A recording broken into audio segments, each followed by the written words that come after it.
walaysa liman tuwfiya anha zawjuha, na wala haifai kwa yule mwanamke ambaye atakuwa amefiliwa na mume wake alkhuruju ila alhaji, kutoka kwenda kuitekeleza ibada ya hija fi iddati alwafati, akiwa yuko katika eda ya kuondokewa na mume wake.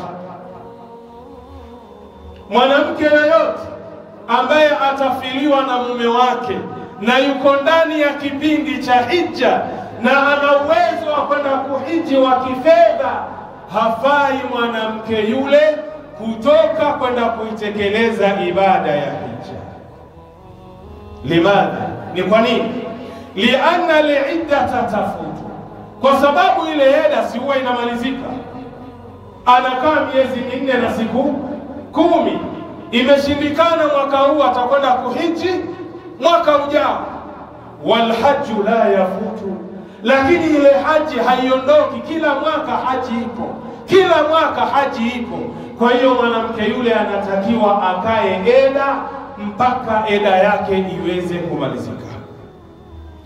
Qala jalla wa ala fi kitabi, Allah amesema kwenye kitabu chake, walladhina yutawaffawna minkum, na wale ambao miongoni mwenu enyi wanaume mtafariki au mtakufa, wayadharuna azwaja, na wakaweza kuwaacha wake zao duniani, yatarabbasna bi anfusihin, wanatakiwa wajizuie na kukaa eda kwa nafsi zao 4 ashhurin wa 10, miezi 4 na siku 10.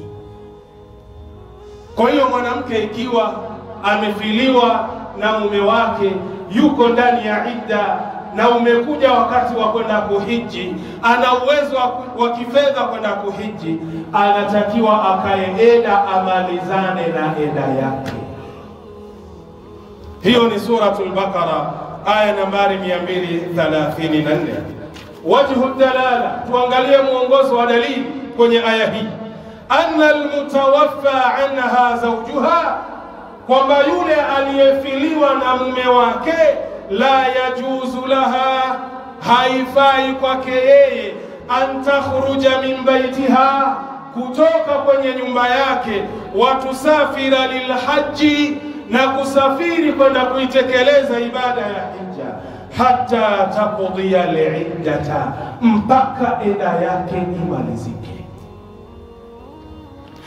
Liannaha fi hadhihi alhali, kwa sababu katika hali aliyokuwa nayo kwa sasa, ghairu mustati'atin, hayupo ndani ya yule mwenye uwezo wa kuitekeleza ibada ya hija. Liannahu yajibu alaiha, kwa sababu inalazimu juu yake, anta tarabbasa fil baiti, ajifunge na akae ndani ya nyumba yake mpaka amalize eda yake. Maneno haya ukiyataka, nenda kwenye kitabu Majmuu Fatawa wa Rasaili al-Uthaymin, kitabu nambari 21, ukurasa ni wa 214. Wa Sa'id ibn al-Musayyib, kutoka kwa Sa'id mtoto wa al-Musayyib, anna Umar ibn al-Khattab radiyallahu anhu, hakika ya Umar mtoto wa Khattab, radhi za Mwenyezi Mungu zimwendee yeye, kana yaruddu al-mutawaffa anhunna azwajuhunna min al-baydai, alikuwa akiwarudisha wale wanawake waliofiliwa na waume zao ambao wako ndani ya eda, kutoka sehemu moja inaitwa Al-Baida. Umar yuko hapo Al-Baida. Hii ni sehemu ambayo iko baina Makkah wal Madina, iko sehemu ambayo kwamba baina ya Makkah na Madina. Umar anakaa pale, akishajua huyu amefiliwa na mume wake, bado yuko ndani ya idda, anamrudisha, anamwambia haya, Madina huko, nenda ukakae eda yako. Yamna'uhunna al-hajja, anawakataza wasihiji. Rawahu al-Imam Malik fi al-Muwatta, maneno haya ameyapokea Imam Malik katika kitabu chake al-Muwatta, kitabu nambari 2, ukurasa ni wa 591. Qala al-Albani fi Irwa' al-Ghalil Vile vile maneno haya ameyazungumza Sheikh Albani kwenye kitabu chake Irwaul Ghalil, kitabu nambari 7 ukurasa ni wa 207.